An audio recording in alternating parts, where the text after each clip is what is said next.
Let me ask you this. Please answer with truth and courage. Why is it that sometimes we're afraid of how we look, of how we come across? We're afraid. We're afraid of how people will look at us. We notice it, and then we still fall into the trap of overcompensating. Here's my truth. This is what I'm working on right now. I'm working on naming my fear of judgment. I'm working on speaking my truth and being my truth. Here's why this matters. This is a problem because sometimes I will speak in a certain way, I will behave in a certain way that is based off of fears. And I'm basically obeying my fear instead of being the one that takes control and be in control and do the things that I actually want to do and say the things that I actually want to say that are my truth and not coming off of something that I'm afraid of.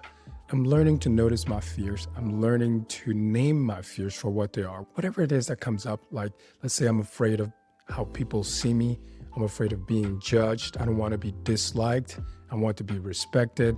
I'm afraid of sounding stupid. I want to avoid conflict and all of the above. But what I'm working on is to basically name it.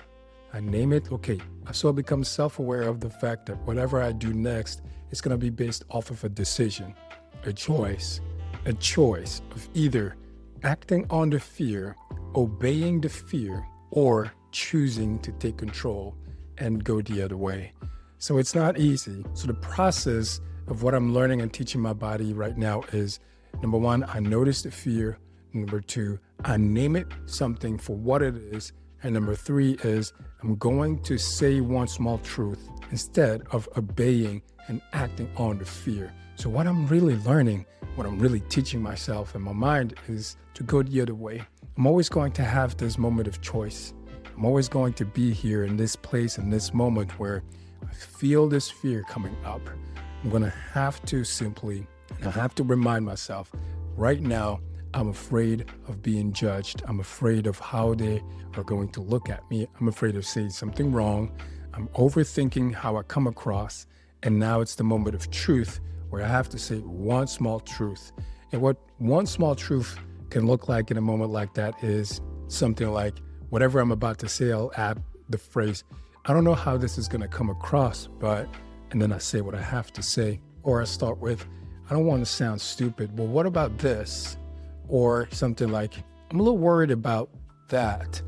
I will use these words that instill truth in how I feel and how I think in the moment so that I don't allow myself to overcompensate. So I will basically tell the truth, be my truth, and then say what I have to say. And I'm working on this. You want to hang on for a couple more episodes to see how this is developing in my mind. But I'll tell you this, things have been really improving already. I have already learned to notice my fears when they come up. I've already learned to name them something. I'm still in this process right now where I'm learning to name the different fears when they come up. And what I'm actively working on right now is to say one small truth, something that's going to lead the way to be truth, to be my complete truth in that moment. That's the hardest part. I swear to God, this is the hardest part.